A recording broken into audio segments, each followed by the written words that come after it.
एजेंसियां जांच करिए उनके खिलाफ। श्री इमरान प्रतापगढ़ी।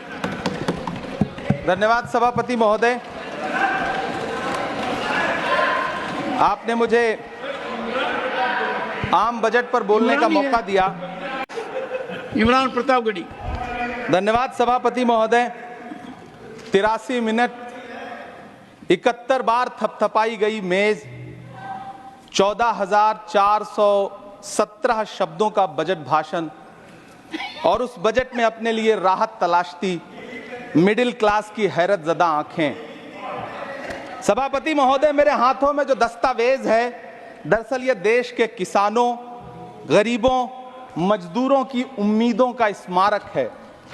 ऐसा लग रहा है जैसे वित्त मंत्री महोदया ने बजट नहीं तैयार किया है, बल्कि प्रधानमंत्री जी की मन की बात का संकलन तैयार किया है। टूटा हुआ लश्कर का भरम देख रहे हैं, टूटा हुआ लश्कर का भरम देख रहे हैं और जिल्ले इलाही के करम देख रहे हैं। ताकत का नशा अक्ल पे हावी है तुम्हारी, तुम देख न पाओगे जो हम देख रहे हैं। वित्त मंत्री महोदया ने इस बजट में महंगाई पर सिर्फ 10 शब्द बोला है। जिस देश में टमाटर 100 रुपए किलो बिक रहा हो, सभापति महोदय मेरा टाइम पॉज करें और बार बार इंटरप्ट करने को या तो मना करें। हाँ बोले, कृपया बोले। सभापति महोदय, वित्त मंत्री महोदया ने इस बजट में महंगाई पर सिर्फ 10 शब्द बोले हैं। जिस देश में टमाटर 100 रुपए किलो बिक रहा हो, उस देश की वित्त मंत्री के पास बजट में महंगाई पर बोलने के लिए सिर्फ 10 शब्द है। डीजल, पेट्रोल, आटा, चावल, दाल, सब्जी की महंगाई का तो कोई जिक्र ही नहीं। सावन चल रहा है तो प्याज और लहसुन का दाम पूछना तो शायद पाप होगा। मैंने तो यह भी सुना है कि वित्त मंत्री जी जो चीज खुद नहीं खाती हैं, उसके दाम से उनका कोई लेना देना नहीं होता। लेकिन इस बार बजट पेश करने के लिए पार्लियामेंट आने से पहले वित्त मंत्री जी ने दही और चीनी खाई थी। अब तो उनसे यह पूछा जा ही सकता है कि उन्हें दही, दूध और चीनी का रेट तो इन दिनों पता ही होगा। क्या उसे सस्ता करवाएंगी या नहीं सस्ता करवाएंगी? अगर पता है तो कृपया सस्ता करवाइए, क्योंकि इसी चीनी ने अमेठी में एक मंत्री महोदया का राजनीतिक कैरियर कड़वा कर दिया।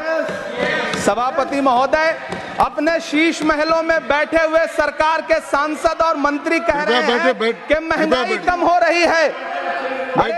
संसद की कैंटीन से बाहर निकल करके एक चाय का कप खरीदिए, तब समझ में आएगा कि महंगाई कम हो रही है या बढ़ रही है। किसी एक दिन अपनी किसी मजदूर की तरह अपनी दिन भर की दिहाड़ी लेकर के बाजार जाइए और अपने बच्चों के लिए राशन खरीदिए, तब पता चलेगा कि महंगाई कम हो रही है या नहीं हो रही है। यहां बैठ करके बड़ी बड़ी बातें करना आसान है। ये चूनर धानी धानी भूल जाते, ये पुरवा की रवानी भूल जाते, जो आकर 4 दिन गांव में रहते तो सारी लंतरानी भूल जाते। सभापति महोदय, इलेक्टोरल बॉन्ड खरीदने के नाम छुपाने वाली सरकार, इलेक्टोरल बॉन्ड खरीदने वालों के नाम छुपाने वाली सरकार इन दिनों आम के ठेला लगाने वालों के नाम जानना चाहती है। मुझे तो होटलों, ढाबों या आम के ठेलों पर नेम प्लेट लगवाने वालों से पूछना है कि कभी खून की बोतल पर देखा है किसी का नाम लिखा हुआ? मुझे पूछना है कि क्या कोरोना के दौरान अपनी उखड़ती हुई सांसों के लिए ऑक्सीजन तलाशने वाले किसी इंसान ने ऑक्सीजन लाने वाले किसी इंसान से पूछा था कि ऑक्सीजन लाने वाला इंसान हिंदू है या मुसलमान है? मुझे पूछना है कि लावारिश लाशों के लिए कोरोना में कांधा देने वाले, चिताओं के लिए लकड़ियां सजाने वाले किसी इंसान से पूछा गया था उसका नाम, उसका मजहब? लेकिन इन दिनों पूछा जा रहा है। सभापति महोदय, अफसोस देश के प्रधानमंत्री जी ने कभी न टूटने वाली चुप्पी ओढ़ ली है। सभापति महोदय, जनता ने 63 सीटें कम क्या कर दी, ये सरकार तो अमृतकाल का नाम लेना ही भूल गई। ये भूल गई है अमृतकाल को, ये भूल गई है मनरेगा को, ये भूल गई है मौलाना आजाद नेशनल फेलोशिप को, ये भूल गई है मणिपुर को, ये भूल गई है महाराष्ट्र को। मुझे गर्व है कि मैं राज्यसभा में महाराष्ट्र का प्रतिनिधित्व करता हूं। महाराष्ट्र जो देश की आर्थिक राजधानी है, जो टोटल कॉर्पोरेट टैक्स का 40%, इनकम टैक्स का 32% और जीएसटी का 20% इस देश को देता है, उस महाराष्ट्र के लिए इस बजट में एक शब्द नहीं है। आप बैठ जाए। सभापति महोदय, आखिर महाराष्ट्र से किस बात का बदला लिया जा रहा है? महाराष्ट्र ने लोकसभा चुनाव में बाबा साहब अम्बेडकर के संविधान को बचाने के लिए वोट क्या कर दिया? प्रधानमंत्री जी तो महाराष्ट्र से बदला लेने पर उतर आए। अब तो शायद उन्हें याद भी ना हो यवतमाल का वो दाभड़ी गांव जहां 20 मार्च 2014 को वो किसानों के साथ चाय पर चर्चा करने गए थे और उनकी किस्मत बदलने के सपने दिखाए थे। उसी यवतमाल में पिछले 6 महीने में 132 किसानों ने आत्महत्या की है। सभापति महोदय, महाराष्ट्र में हर महीने 209 किसान आत्महत्या कर रहे हैं। राज्य सरकार द्वारा सौंपा गया आंकड़ा बताता है कि 1 जनवरी से 31 मई के बीच 1046 किसानों ने आत्महत्या की है। लेकिन अफसोस, इस बजट में महाराष्ट्र के किसानों के लिए कुछ भी नहीं है। किसानों से चिढ़ी हुई सरकार ने बजट में किसानों के एमएसपी की लीगल गारंटी नहीं दी। लेकिन याद रखिएगा, जो किसान का नहीं वो हिंदुस्तान का नहीं। सभापति महोदय, मुझे वित्त मंत्री जी से पूछना है कि वो जो कुछ साल पहले 100 स्मार्ट सिटी बनाने का ढोल पीटा गया था, सुना है उस ढोल में पानी भर गया है, इसीलिए आपने उसका नाम बदल करके सिटीज ऑफ ग्रोथ हब्स रख दिया है। अच्छा है, नाम बदलने का खेल खेलते रहिए। आपकी कई सरकारें तो इसी वजह से चल रही हैं। इस सरकार को पढ़े लिखे लोगों से दिक्कत है सभापति महोदय, इसीलिए इस सरकार ने यूजीसी का बजट 66% कम कर दिया है। वाह री सरकार।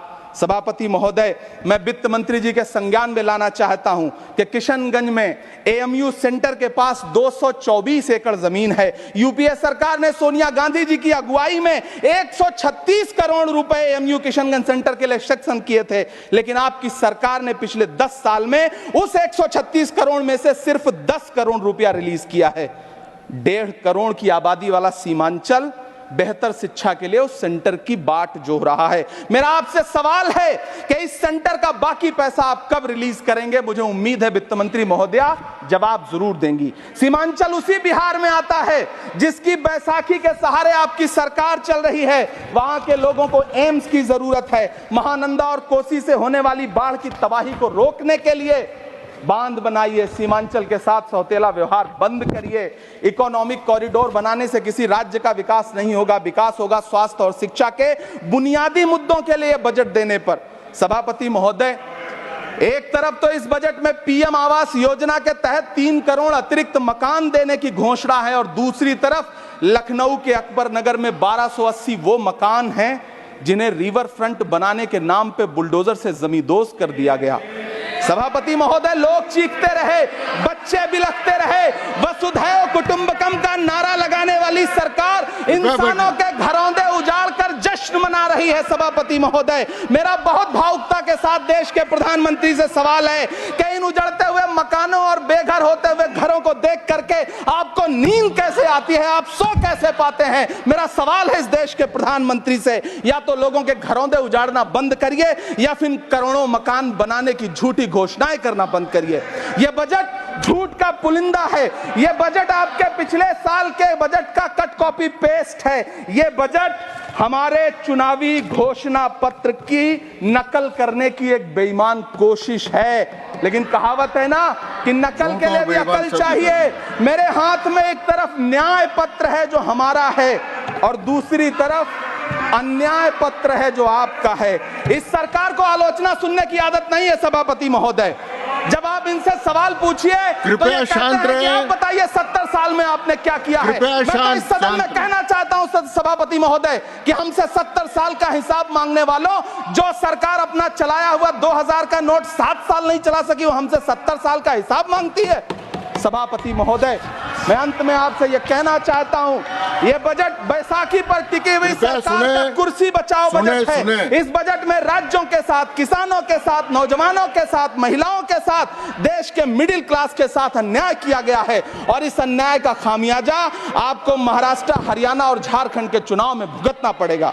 सभापति महोदय, इस सरकार ने नोटबंदी लगाकर देश की आम जनता की पूंजी कृपया छीन ली। बैठे बैठे नहीं बोले, गब्बर सिंह कृपया। टैक्स लगा करके छोटे व्यापारियों के कारोबार छीन लिए, पेपर लीक करवा करके युवाओं की आंखों से नौकरी के सपने छीन लिए, अग्निवीर लाकर देश के जवानों की उम्मीदें छीन ली, बुलडोजर लगाकर लोगों के आशियाने छीन लिए, महंगाई लाकर देश की जनता की थाली से निवाले छीन लिए और नारा लगाया कि हम तो सेवक हैं, 18-18 घंटे काम करते हैं। इन्हीं लोगों के लिए किसी ने शेर कहा है कि जो सच और झूठ में दूरी है वो दूरी समझते हैं, सियासी हाकिमों की हम भी मजबूरी समझते हैं, वो अपना हक समझते हैं निवाला छीन लेने को, डकैती को बहुत से लोग मजदूरी समझते हैं। हमें पता है कि कैसी मजदूरी की जा रही है। सभापति महोदय, मैं यहां खड़ा होकर के अंत में आपसे कहना चाहता हूं कि इस बजट में तमाम राज्यों के साथ अन्याय किया गया है,